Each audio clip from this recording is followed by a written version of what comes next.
Hello, everyone, and welcome to another episode of the Rolling Over 40 podcast. My guest today has stories that are the stuff of legend, none of which I am familiar with yet, except little snippets here and there.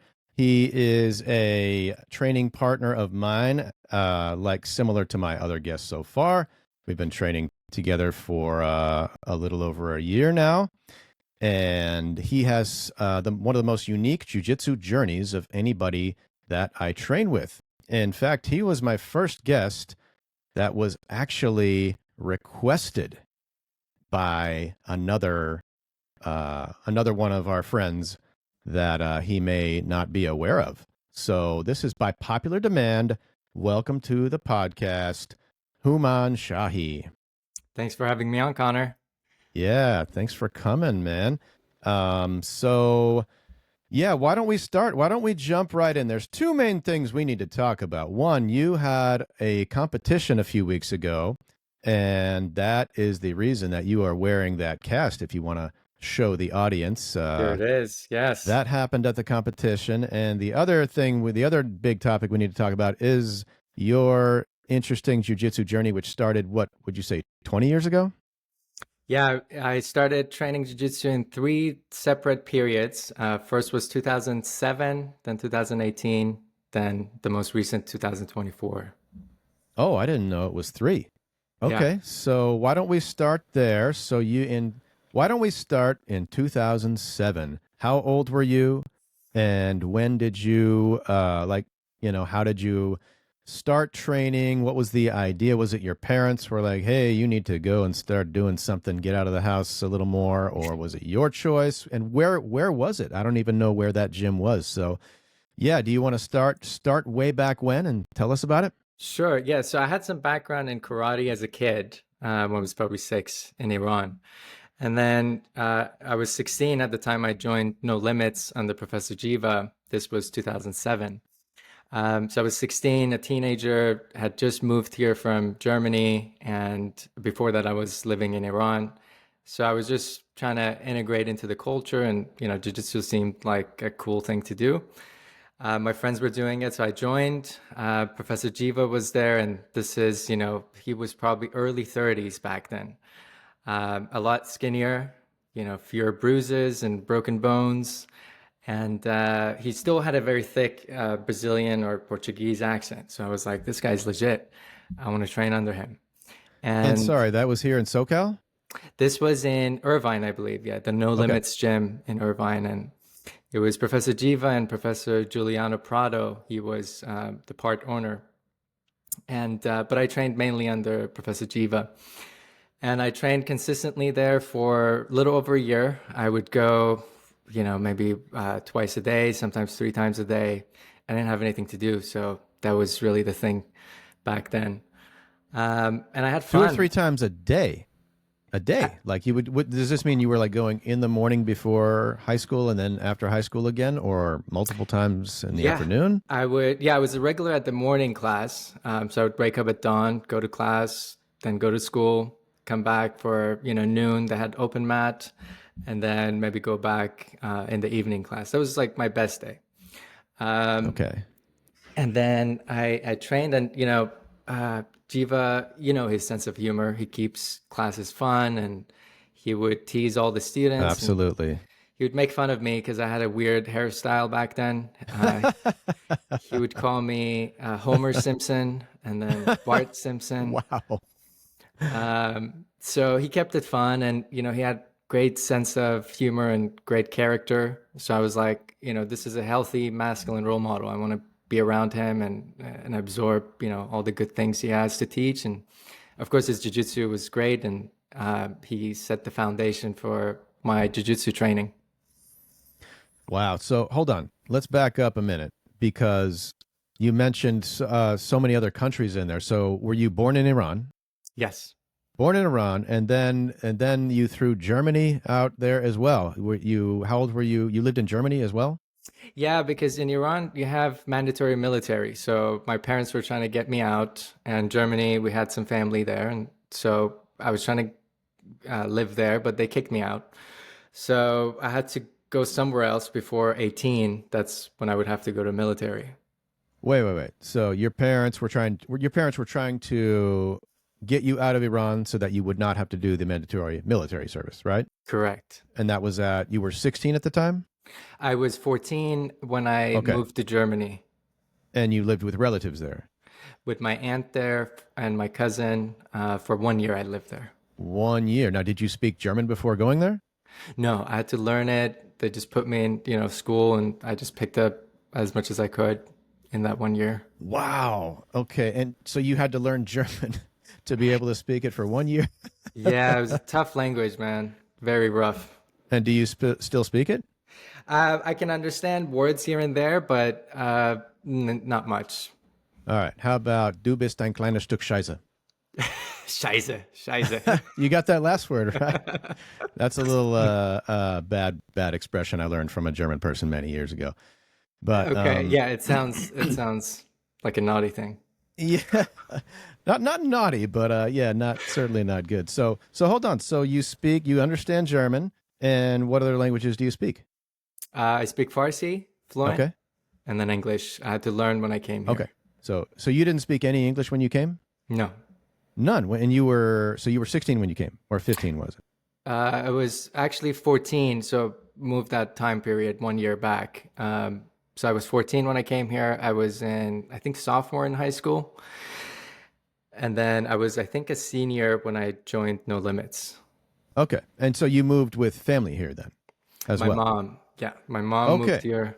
Yeah, Okay, so you reunited, right? exactly. Yeah. Oh, great. Okay, so you moved with your mom here, and then you didn't speak any English, and you jumped into sophomore. You're a sophomore in high school, and you don't speak any English, and you're going to American school in Irvine. And how was that transition?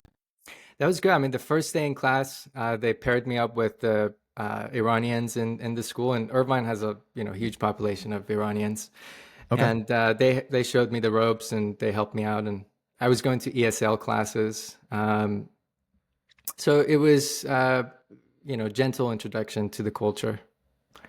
got it. And then how did I mean, you kind of sort of glossed over it, and then all of a sudden you're training with Jiva. But how did you discover that gym? And like if you were training karate, had you heard about jujitsu before? Because it was nowhere near as big as it is now. There's a jujitsu gym on every corner, but back then it was not as well known. So how did Right. you had you heard about it somewhere and you'd been interested, or you just walked by the gym one day? How did that even start? Some of my friends were doing it and they were very good. And I heard them like get into fights and they defended themselves. And I'm like, wow, this is a cool and sort of tough thing to do. And, I wanted to become a little bit more tough. So I was like, let me train with you guys. So I tried it out and I got hooked. Oh, you got hooked right away. Okay, Yeah. you're a teenager. You're training with the Jiva Santana, and you trained for. Did you say this was a year or 2 years back then? It was a little bit over a year, consistently. And I got up to, I think, 4 stripes, white belt. Okay, And I'm still a white belt. So, it's been 20 years, man. Jiva is you're kind of a white belt. I still a would white belt. say. I mean, Yeah. you're technically a white belt, but yeah, I don't know. I remember that one of the first times I rolled with you, and I don't know, you had like one stripe and I had none, and I'm just like, okay, hold on, this guy does not feel like a one stripe white belt to me. So I think you've got a lot of muscle memory from back in the day. Yeah, I mean, Jiva is, promotions don't come easy with him, which Right. I like that. But he set like a very strong foundation for like a strong guard and, the mentality of don't let anyone pass your guard. And we drilled submissions a lot. And, the techniques were different back then, less variety from what I remember. Right. And so were you competing back then? Jiva pushed me to compete. I did 3 tournaments. There were 2 local ones and one, I think it was like Pan Americans. It was like one of the bigger ones. Okay, and how did you do? I got second, third, and then the big tournament, I lost my first match, and that was it. Okay, and then you took a break after this. Yeah, because No Limits had a falling out with the owners, and so I think they Oh, closed the gym. They had Oh, some issues, and so they closed down, and I think that's why I stopped. But I kept an eye on Jiva, and I followed him, see what he's doing, and then later I found out that they opened the gym in Irvine, close to where I was living at the time. So I was like, let me give it a try again.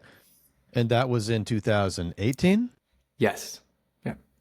Okay, and so now you're in 2000, you're 34 right now. Let's see. Let's see if the math I teacher was, can do some math here. You were that was 7 years ago. So you I were was 28. 27. Yeah. Okay. And so you started training again, and how did it feel coming back after what that was about a 10-year absence? I got back into it. Like you said, the muscle memory was still there, and I was just happy to see Jiva and Professor Wellington was teaching at the time. It was Professor Mo there, of course. So it was nice to see familiar faces, and I trained for about 3 or 4 months. I hurt my back a little bit, and work got busy, so I stopped. 3 or 4 months. That's it. That is a very short stint. I know, yeah, I wish I stayed longer. Okay. The back thing was giving me a lot of problems, and I was just like, I need to be able to work, and I kept going back, and my back was like just not feeling it. So I did some weird defensive moves that caused it, but Okay. yeah, and then I stopped, and then I found out later, this was 2024 April, that Jiva had opened a gym closer to where I live now in Tustin, the one jiu-jitsu gym. Mm-hmm. And so I was like, all right, this is it. I talked to my wife. I'm like, are you on board? Because we just, our baby was 5 months old at the time. So there was a lot of things to take care of at home. Mm-hmm. But she was on board, and so I decided to commit. And I was like, this time, I'm gonna really stick to it and concentrate on my learning. Yeah. And That is I gotta say that's a tough age to have a baby and then decide, okay, I'm going to take on this new hobby that, you know, is rather it's relatively time consuming if you really want to improve and make progress and get better quickly. So I have to say that's I can tell you when my son was five, I don't think 5 months old, I don't think there was a chance in hell that I could have had a conversation with my wife about me undertaking a hobby like this. So well done. Nice job. yeah, I mean, it's funny. Of all the phases in my life, I chose the busiest time to join, but it somehow worked out. And I think it's really due to my wife being supportive of it. I mean, she comes to watch me and she supports me. She encourages me to compete, even if I don't want to compete. She's like, no, no, keep going. So without that, I feel like she would start resenting me, and it would cause a lot of Most issues likely.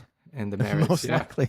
yeah. So she comes to watch you. You mean she comes to watch you compete, not like at practice, right? Yeah, I mean, I don't know if you've been there when she's come to the gym. At the one, she comes sometimes with the baby to watch me just train. Oh, really? Like during our night class?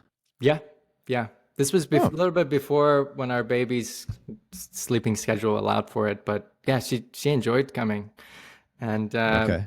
yeah, she's always been supportive. And there are things she does that I support, like she was into Irish dancing before we Okay. had a baby, and she got me to go and take sessions with her and learn Irish dancing. So we try to Oh, support each other. sure. Are you still doing the Irish dancing? No. We're talking like the one where like the one I can picture it in my mind, right? Like they're standing there and doing these crazy moves with their legs, right? Exactly. It's kind of like tap dancing in a way, where you're moving your Yeah. feet a lot. And Yeah. yeah, because I know you have like an Irish background, right? Oh, yeah, sort of. Yeah, I mean, Told me. what gave it away? The name? Yeah, my name is actually. My wife and I were watching a TV program recently, and there was a character, and it took place in Ireland, and one of the characters had exactly my name, same spelling and everything. It was Really? Yeah. Connor Whalen. Yeah, it's actually Connor is like one of the most common names in Ireland. But yeah, I mean, this is like I don't have any like a special claim to Ireland or anything like that. It just happened to have a very, very Irish name. And the dancing, yeah, I never thought about picking up the dancing. So I don't know. Maybe I'll join you and your wife at the Irish dancing thing sometime. Yeah. Probably not. But that's great to hear. She's very supportive. And does she come to see you compete? Yeah, she came to the last tournament. She was there with my baby, and she invited some of her friends. And Really? with That's very supportive. Her friends and everything too.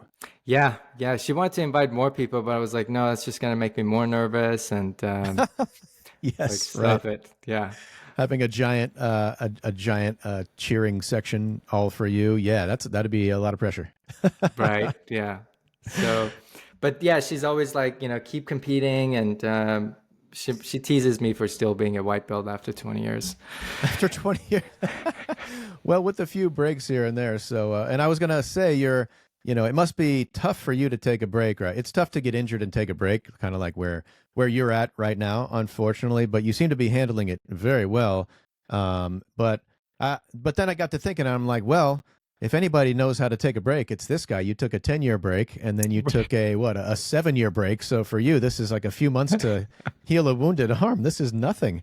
Give me a couple years, I'll be fine. But It's tough. Yeah, it's tough being on the sidelines. Like yesterday, I was watching you roll, and I was happy to see the progress you're making, and I get joy out of that these days. And you were okay, very okay. brave to sit up on the first row right next to Professor Wellington. I usually try to avoid that first row. I'm Are you scared of kidding me? him. That is hard to that's hard to believe, knowing you. But honestly, I like it because I don't know. He can kind of give you a little coaching while he's sitting there. And I guess that kind of pressure I like. I want to feel the pressure from the professors themselves directly. It's like, because most of the time I'm rolling and I don't know what the hell I'm doing. 90% of the time it's like, okay, I'm in a position like single leg X or whatever, and I just don't know what to do next. Like and it's not, because oftentimes it's not about what to do next. It's like, it's based on what they're doing. Here's like a move that you should try, based on what your Right. opponent is doing. And I mean, I think that's one of the hardest things about this sport is recognizing, and I think this is a common theme of this podcast, obviously, a freaking white belt over here, but it's like recognizing if they do this, I should try to do that, and kind of try and make it. Chris used a really good word last week in the podcast that'll never air. He said buffering. Try to work. I want to do less buffering. That's such a great word, because it's like if it's taking me a minute to think of what to do next, that's buffering, right? And it's like you want to get to the point where you just kind of naturally know what to do next. So having Coach Wellington right there, and he'll like shout something out like, armbar Connor, or this or that, take the back Connor. It's like, oh right, go. So Right. Yeah, that's and kind of why I like being right there. he's great at, like, you could be, all the way across the mat, with bunch of students, packed room, and he'd still be able to, like, tell you the move you need to focus on in that moment, or the injury to prevent. It's just crazy how much, like, he's observing every student and just watching out for everyone. Um, but have you ever rolled with him? I don't know. If I have, it was a very long time ago. I Okay. take it you have, right? Yeah, I think you'd be a little bit more scared sitting next to him after you roll with him. Oh, I'm He's sure. I mean, I think I probably have, but I mean, I think he probably takes it very easy on me, as he does with most white belts. But I mean, because he could easily crush us within 5 seconds, I'm sure. But that would be, yeah, what are we learning if he, and he knows that he's the instructor. What are we learning if he just crushes us in 5 seconds? It's like he's going to let you work. I assume you seem to have more experience rolling with him than I do. So is that does he kind of let you work and let you try this and that before crushing you? I mean, it's always fun rolling with black belts whenever we get the opportunity. But sometimes I go to the noon class, and so he has more time to roll with students. But no, he crushed me, and he was like probably not even trying, going like 10%. But he like tapped me out 6 times in 5 minutes. And this was at a Right. time when I felt like I was, good enough. I was getting tapped maybe a handful of times throughout the whole week at our evening class. And so, but it was great, like great learning. Like he exposed all my weaknesses, and but he does it in a way that's not demoralizing. You learn a lot, and Mm-hmm. obviously he's got a great sense of humor. I don't mean to paint a picture of him as someone scary, but He's a great teacher. That we have great teachers like and yeah, honestly, something that I don't know, they probably don't get enough credit for is their sense of humor for sure. Like both Chiva and Wellington, um, you know, and the others as well. But I just have more experience with Jiva and Wellington's just very subtle sense of humor. Like even the little things that Wellington will do that crack me up. Like if he's counting on, if you're doing something that where he has to count, okay, I forget, like go from like back take to roll and then do it again, and he's counting for you one, and then do it again two, and Right, he's just counting, and then sometimes he'll just repeat four if you're all doing it poorly enough, four, and then you go back again, and he's like four, little things like that. right, I right. find it's just it kind of just makes everybody it lightens the mood a little bit. Um, and yeah, so their the sense of humor is a big part of why I appreciate our gym. Not to mention the, of course, quality instruction. So I did want to ask you though. So you're how long are you out right now?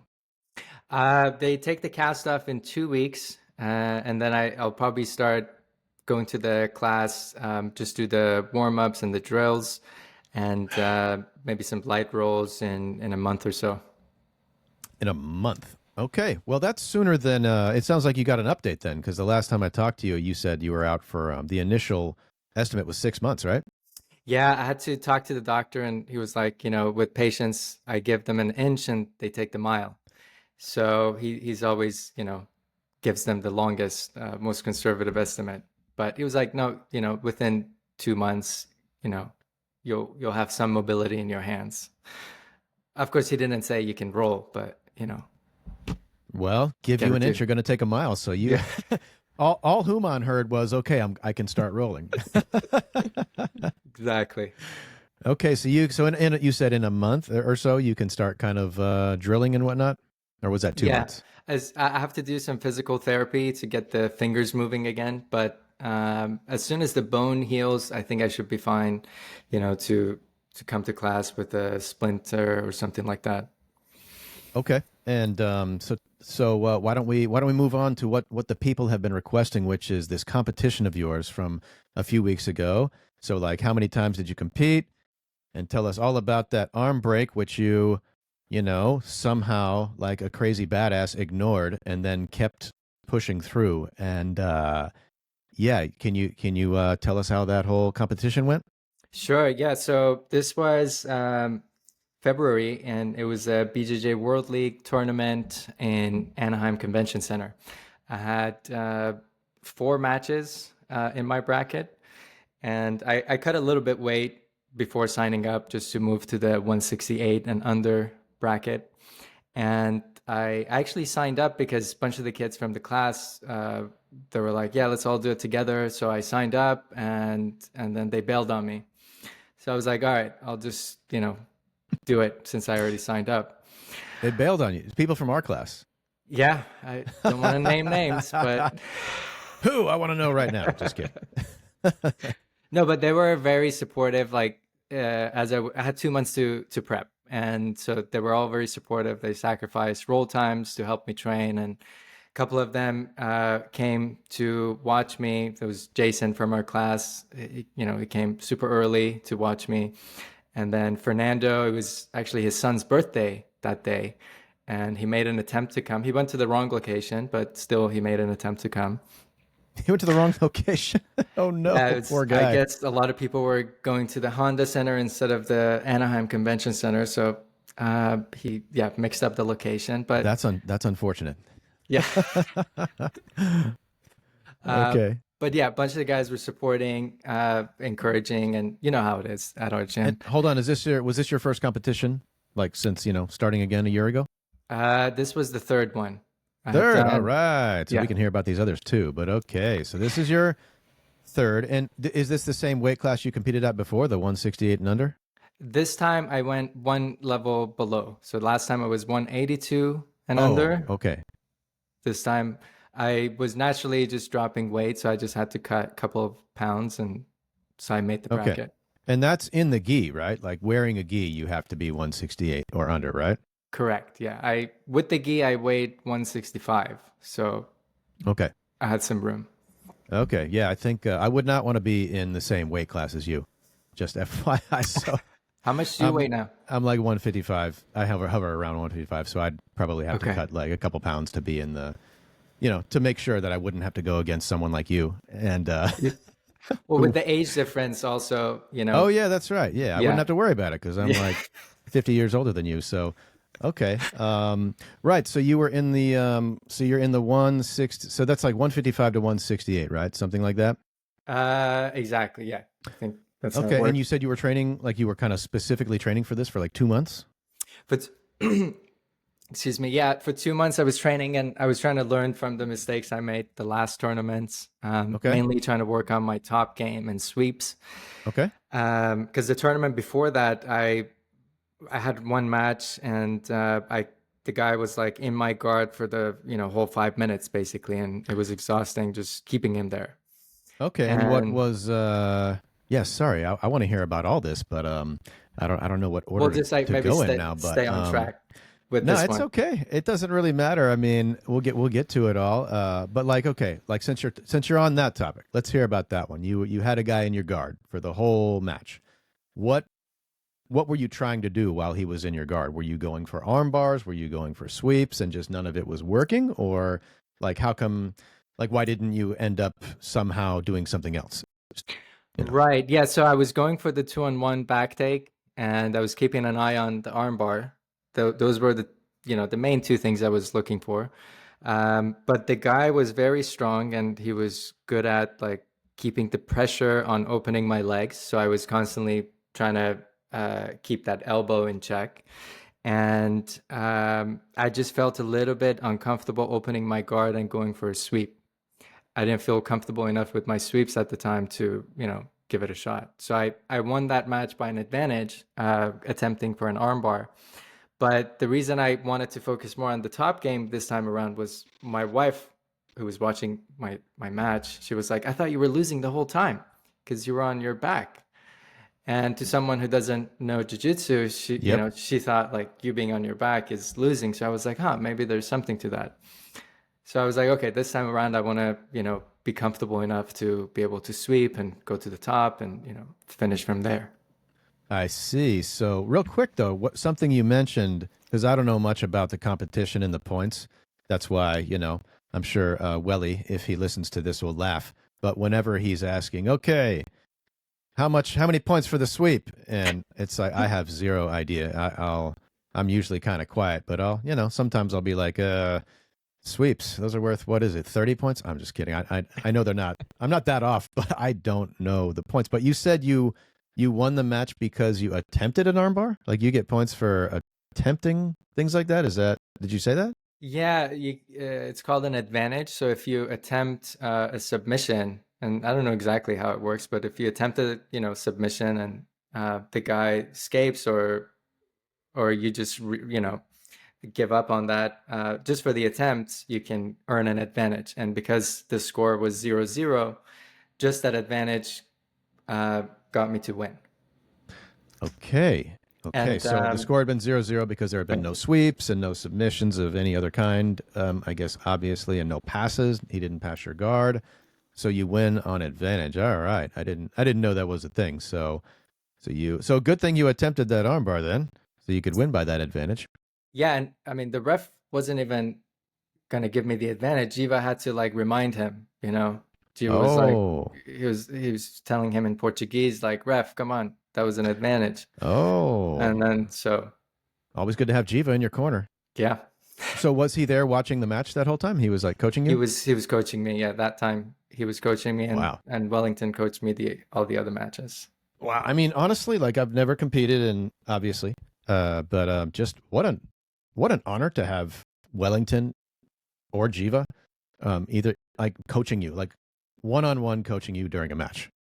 It's fun. It's fun. You learn so much, and it's a great bonding experience because you're going through this like, semi-traumatic experience, and the people who are there with you, it creates like a very strong connection. But you learn a lot too, like because sometimes your matches are recorded, so you can watch the recordings and see like, oh, Jiva was telling me to do this, but I wasn't able to do it, so maybe next time I can try to work on that.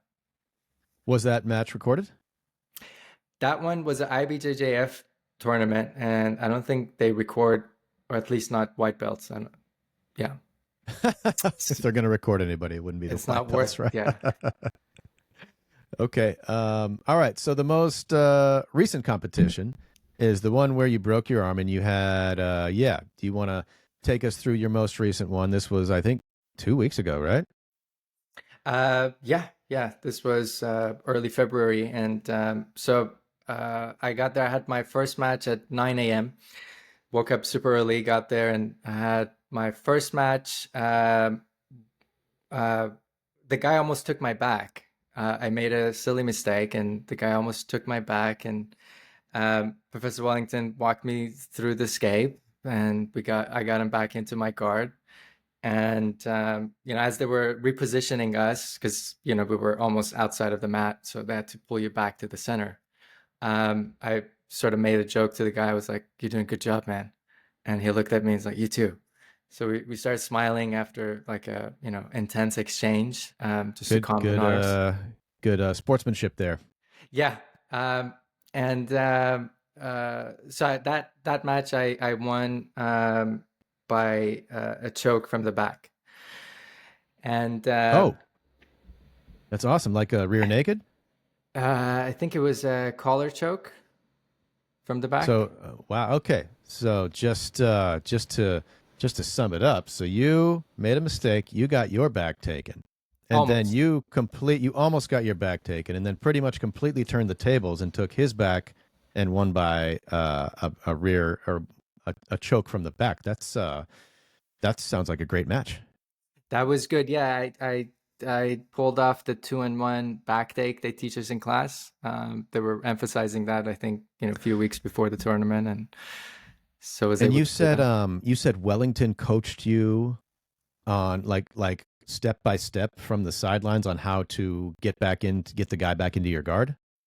So he was almost on top of me. He was trying to, he had one hook in and he was trying to get the other hook in. Okay. But I was monitoring that hook with my elbow. And I was holding on to his other leg to, prevent him from going all the way on my top. Okay. But in the process, I was starting to make some mistakes, looking at the recordings and like not being on my knees and things like that. So Professor Wellington kept like yelling at me, like, do this and do that. And if you're able to listen, because it's hard, you're so nervous at the time, but if you can listen, there's a lot of great instructions. And is it uh, loud? Like Wellington's trying to talk to you, but I mean the other coach, the opponent's coach is talking to him too, and and you've got your wife and your whole fan base there. Are they shouting and hollering and screaming the whole time? Like is it a loud environment, and does that make it even harder to hear Coach Welly? yeah, I mean, no. Wellington, he's so passionate when he's coaching you. I don't think the other opponent even has a chance to hear his own coach because Wellington is so loud. And but yeah, I mean, the whole room is noisy and the lighting is like intense and the mats feel different, so everything is like throwing you off a bit. You know, at our level where we're just starting. But no, Wellington, like he's very good at you know clear instructions, and but he does he kept yelling my name, which freaked me out. Like, Houman, do this, Houman, do that. Really? It, Just because you kept hearing your name and you're like, oh my God, oh my God. Yeah, I would feel so much pressure uh, I mean, during it that feels process. I like can't imagine what that's like. yeah, it feels like the way he yells, it feels like you're in a life or death situation. It's so intense. But that's good though. I mean, I mean, I'm sure that is that helped you get that W. Of course, yeah. I mean, there were so many times after that match I wanted to quit, but he just kept me in there. He wouldn't let me quit. And Wait, if it after wasn't, the match you wanted to quit? yeah, because I was just so tired. And You mean, uh, sorry, when you say quit, you mean you didn't want to do the other matches? Like you had two more or something and you didn't, you were just like, I'm done? I mean, I probably would have continued, but maybe mentally I would have quit. you know. If it Oh, wasn't for the interesting. embarrassment, I probably would have, liked to just stopped. What embarrassment, though. I mean, you won by submission. That's about as good of a win as you can get. Yeah, it's a good start for sure. Yeah. But after that match, I was with Wellington, I was like, man, I need to throw up. He's like, don't throw up. I was like, okay. Don't throw up. I don't know if somebody telling me not to throw up would prevent me from throwing up. I was like, okay. I was like, let me at least play defensive. He's Okay. like, no, man, the best defense is offense. So I was like, all right, that didn't work. Wow. Wow. And Okay. So this then is strategy he's giving you here. So how long did you okay. So how much time was there between that match and your next one? it's about 10 minutes. 10 minutes. Oh gosh. That sounds like that doesn't sound like enough of a rest. I'm sure you know better than me though. Like 10 minutes. That's short. That was short. Yeah, it was good enough to just get the blood flowing and just Okay. get my breathing right. And then I went into the second match, and that's where I broke my hand. The guy landed with his knee on my hand. Wellington said it was when I was trying to do a flower sweep. But anyways, it was an accident, and I felt something at the time, but I didn't think it was broken. All So right, so hang on a second, just for our listeners, because a lot of our listeners actually don't train jujitsu. A lot of them are interested and they want to, but they don't know what a flower sweep is. So just for the listeners, real quick, so you have somebody in your guard, your legs are wrapped around their torso, and then you drive. One way to do it that Jiva seems to teach is you drive one hand kind of in that spot between their leg, like this. If this is their leg and their knee, right through there, right? This is a terrible description. And then you exactly. try to lift that part, and then this is really hard to describe. Anyway, flower sweep. You get your other leg and you kind of tip them over. So what? So which hand was it? Was it the hand that you drove under his leg, or was it the other hand? Exactly. I was going to say it had to be that hand, right? Right. Okay. And then when you said he landed on your hand, though, but I mean, you're. What do you mean landed? If your arm is like between his thigh and his like calf muscle, like how did he like land on your hand? You know what I mean? So he had his foot, you know how they try to stand up to pass your guard or open your guard? So he Ah, had one foot up, or his, knee was up. And then when I got it. try to go under, usually they bring that knee back to the mat Okay. because they know what's coming. So in that process, bringing his knee back to the mat, I think that's where he might have landed on my hand. Okay. Wow. And then okay, so he lands on your hand in the middle of this match, and you broke. You find out later that you broke. I think what was it? Both your fibia and I mean, what am I talking about? Your ulna and radius, both of them. It was the metacarpal bone, so right Oh, under your literally, knuckle. literally in your hand. Then. Exactly. Oh wow. Ouch. Okay. And so, when it happened? Did you instantly feel pain and think to yourself, "Oh shit, I broke a bone here." No, I didn't know it was broken. It felt something, but I didn't think twice about it at the moment. After the match, it was starting to hurt, and then I was like, "All right, this is my chance to get out of the next matches." So I was like, "All right, my hand hurts," and then Wellington was like, "All right, get the medic, tape him up. Let's go back in." So the medic came, they taped up my hand, and at that point, it was hard to kind of close my fingers. So I thought maybe it was just a fracture. Okay, but hold on. The match. How did the match? You've got a broken hand in the middle of a match. What happened after that moment? So I think I sweep the guy and passed his guard, got into mount, and then we ended up in armbar. So I armbarred him, and that was the end. Wow, that is so awesome, man. I mean, this sounds like an amazing start to the tournament. First one, you took the back and choked him. Second one, you armbarred him. Yeah. And the fascinating thing I'm hearing from you is that it sounds like you felt kind of exhausted and mentally defeated after the first one and after the second one, even though sounds like you were dominating. Yeah, I was for sure like stepping onto the mat, I had already accepted defeat in my head. I was like, it was just so hard to just get on the mat. That's why I'm like, if it wasn't for Wellington, I don't know what would have happened. But But between why? Why would it be?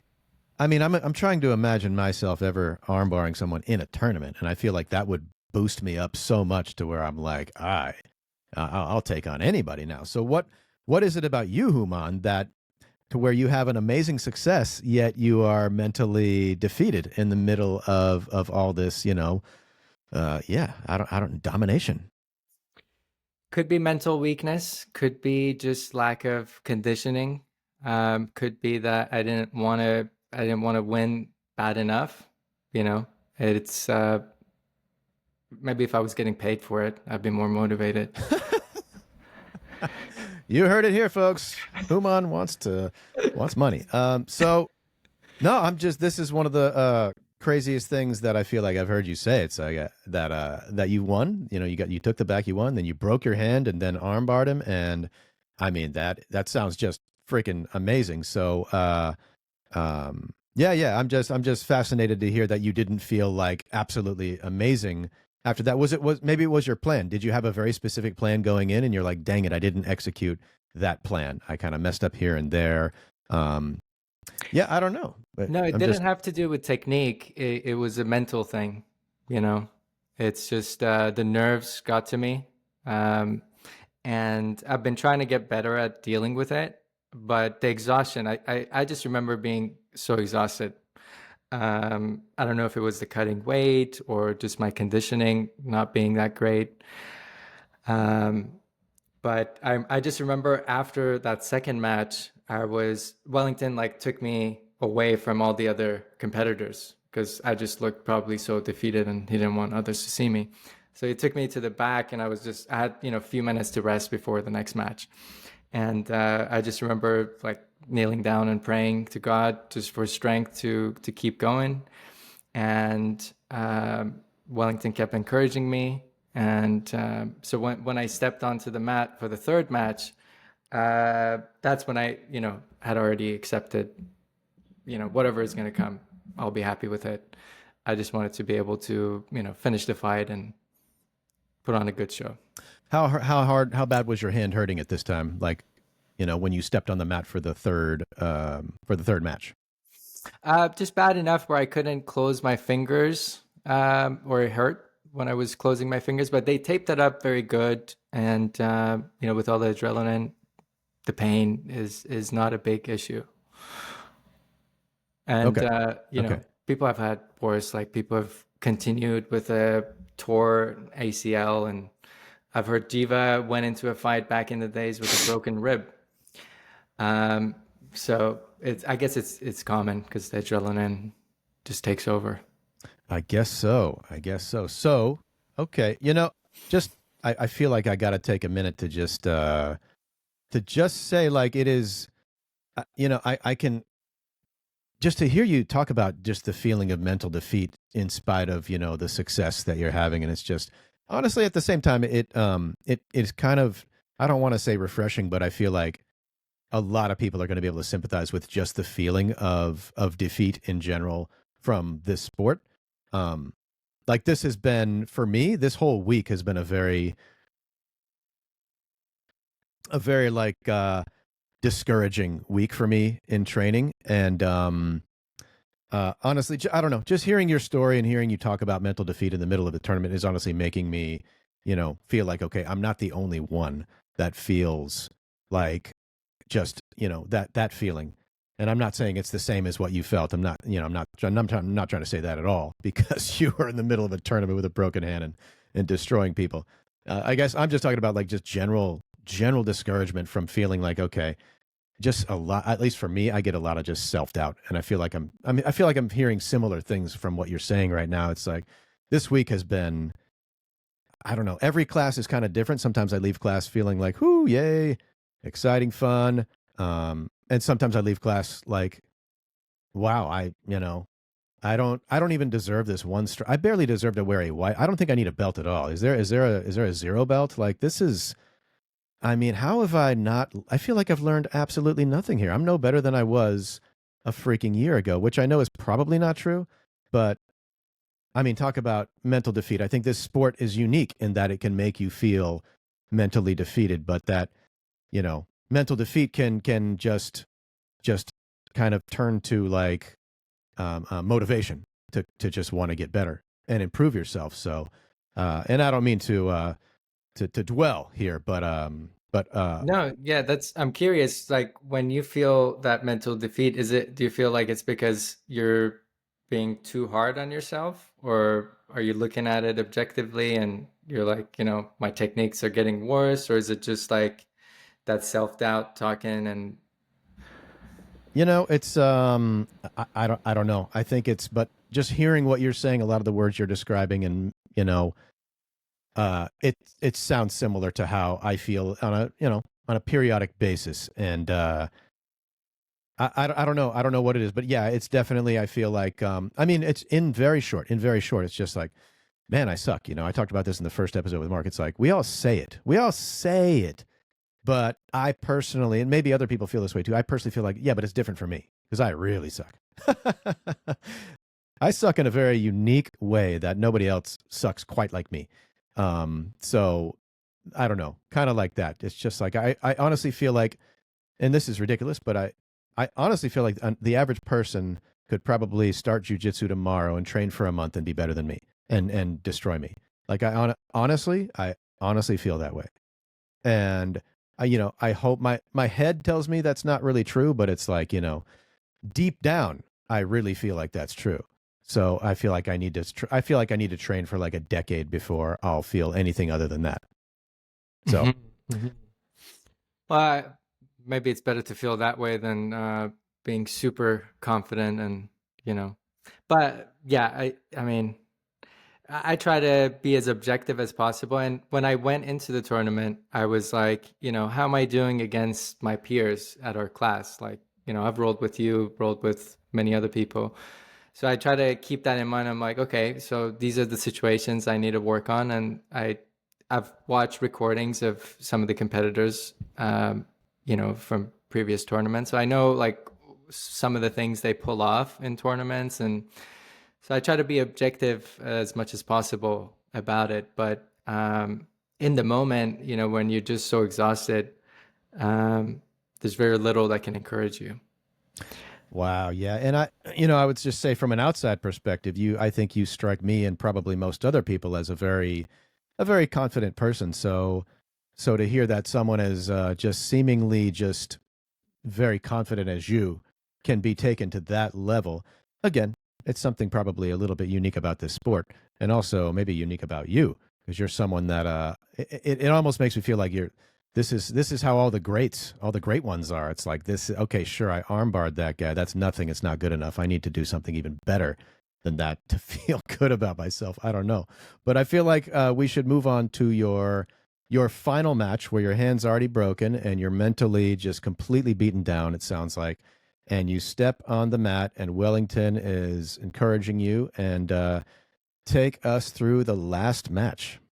So the last match, yeah, that one I won by points, but I went in and the guy, I don't know if he took me down or how we got onto the ground, but I passed his guard. I was very happy about that. And then we somehow How did you pass his scrambled. guard though? Sorry, was it a stable pass or I think it was kind of like a Toriando kind of thing, all right? and got into side guard. I had the reverse scarfold, and then he uh, exposed a weakness, a mistake I made, and sort of scrambled, and we got up top, and I pulled him back to my guard.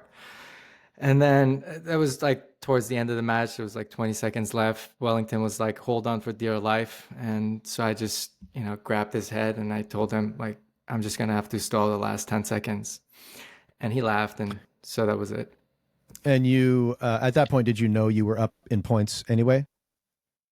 I knew I was up by 8 points, and yeah, so that was yeah, and there was only like 10, 20 seconds left. Okay, so you know you're up by 8 points, so you know, okay, at this point, let's just not don't lose any points, don't get submitted. Basically don't get submitted at this point, and you've got the win, right? Exactly, yeah, because it would be difficult for someone to, score 8 points in a few seconds. Right. Yeah. And so there you go. You pull out a win. You pull out your third win. This is the third and final match, right? So this was the fourth one. There was one before that. Oh, what? Well, how did we miss one? Where did the Uh, one we missed go? so the second one is where I broke my hand, and then the third one Oh, I went in, and I was just like stalling in the initial part. I was trying to, delay getting any grips or initiating anything, just to catch my breath. So that one I won by submission. That was a choke from the back. another choke from the back. Wow. I mean, this is so hold on, just to recap. Match 1, you won by submission, choke from the back. Match 2, you win by armbar. Match 3, you win by submission again with another choke from the back. Okay. Now, again, your mental state, I feel like we've heard about it a lot before, like after match 1, after match 2. So after match 3, now you're 3 for 3, all by submission, which is about as in an awesome of a way you can win a match. How's your mental state after that third win? Was it improving at all? Deteriorating. What does it take for this guy? Okay, deteriorating. So it was getting worse. There was a bit of relief because it's the final, All right. and even if you lose, you'll get second place. So there was a bit of relief Right. in that sense. But I knew the guy was good. I watched his first match, and I knew he had like a good guard, and he felt very strong and bulky. So I was like, all right, this is going to be a little bit tough, but I went in, and as soon as we get to the ground, I feel a lot more comfortable. It's just the stand up. And he was trying to do uh, what do you call a arm drag? Yeah, arm drag. He was trying to do. He had those grips. Wellington was like, watch the arm drag. So as soon as I heard that, I just pulled guard. And I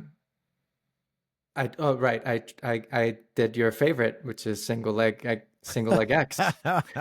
My favorite. Oh my God, that's funny. Okay, yeah. I guess you can call it my favorite. I don't know if it's my favorite. I hold no claim to it, but okay. You're Single getting leg good at X. it. I don't know, man. But thanks. I gotta keep working on it big time. So you did the Connor special, the single leg X. We should just Ex- rename it the Connor. I think the single leg I Connor. like it. All right. Yeah. So okay, you single leg X'd him, and then did you sweep him with that? I sweeped him after, like a whole minute just trying to sweep him. Okay. So yeah, and then swept him and passed his guard. Awesome. That's pretty Yeah. awesome.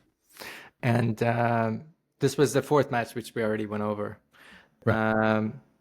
And So how many points is that for the sweep and the guard pass? That's Oh let me boy. guess. Hold on, let me guess. That's 4 or 5 total for the sweep plus the guard pass. 4, 5?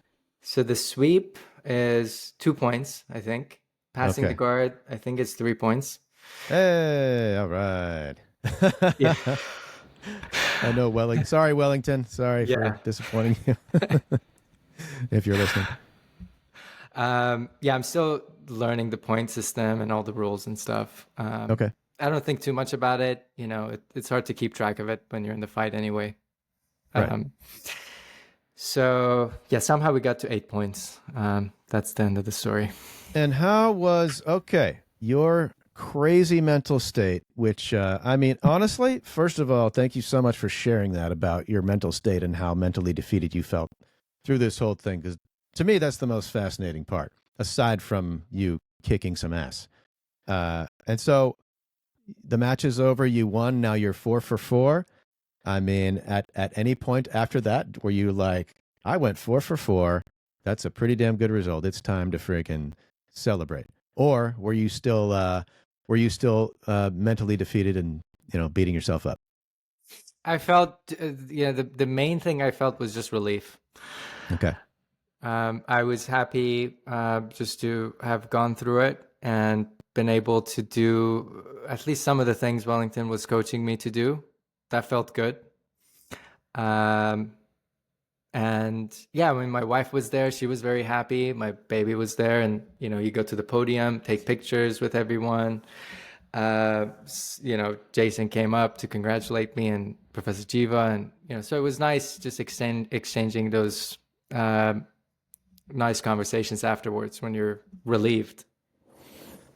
Right. And so was there any point though? This was 2 weeks ago. And I mean, at what point after that, you just felt relief after that? I mean, at what point after that did you, I mean, maybe you haven't gotten there yet, but I mean, at what point have you gotten to the point where you can look back on that and say, and feel good about it? Feel like, hey, I did a pretty damn good job. I feel pretty good about it overall. Yeah, for sure. I'm grateful I was able to get there, and minimal injury. It's not the worst. It sucks not to be able to keep training while I was on a good momentum, but I feel very happy about it. Yeah, really grateful. Okay. That's good to hear. A happy ending to this story. For sure. I Yeah, I mean, was I'm hoping not for like that. beating myself up still, looking over Okay. every mistake or anything. No, it's, there was celebration, but it was, subtle and Okay. more Okay. inward. And would you compete again or do you plan to? I told the guys, I was like, that was my last one. Now it kind of has to be because of my injury. I probably can't compete for, another 6 months or so. I can train, but competition is probably a different thing. So, so yeah, you don't think you'll compete again in the future, a year from now, 5 years from now? I think I would be more encouraged if a lot of the guys from our gym were doing it and we got to Okay. train together and encourage each other. But I Okay. don't think I'd want to do one where it's just me and you know I don't enjoy the competition for its own sake. I would say I would have to agree Yeah, based on what you told me, even though you kicked ass. it's a tough process. But the reason I did it to begin with, the first one last year was just to see, you can learn a lot from just being in nervous situations. And, I learned that I need to work on my mental toughness is one thing. Of course, you learn what you need to work on jujitsu too, but I look at all the other things around it as well. Right. Yeah. Well, great story, and literally. And I wish we had enough time to cover your other competitions, which you've done two other ones, right? But I guess we'll have to save that for Houman Part Two, because I certainly don't want to rush through any of that. And we do, though. I do ask the last question I ask all my guests is what, as you may know. I think you might have listened to an episode or two from what I've heard.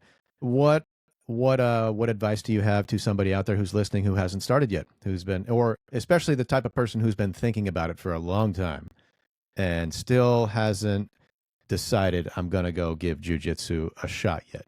So what would you say to that person? I would say what worked for me was, when deciding to whether I should join or not last year, and I, thought about it for a few months. But what helped me was to just, set my intentions. Why do I want to do it? Is it for sport? Is it for self-defense? Is it to build character? But it was important to set my intentions and then find a gym. In my case, I knew it would be Jiva. I wouldn't train if Jiva wasn't around.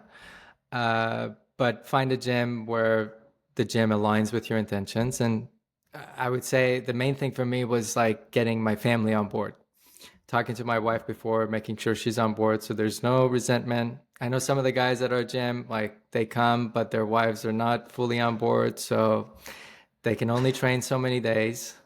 I'm one of them. She's not fully on board. She lets me train, but yeah, it's not ideal for her, but yeah, getting the family on board. I think that's a great message. Yeah. And I have to do a lot of things. I have to be smart with how I use my time throughout the day so I can create this time to be able to train 5 days a week. And, sometimes I come home and I'm super tired, but my wife needs something and I can't use the excuse like, I'm tired. I just train. So those little things can add up and getting the family on board because I really enjoy, you know, it brings us closer together as a family. I want eventually my daughter to start training. And it's a nice feeling when everyone is on board, they get excited, you share stories, and you go on this journey together. Absolutely, man. Well, Houman, thank you for coming on the podcast. I think we've learned a lot about you.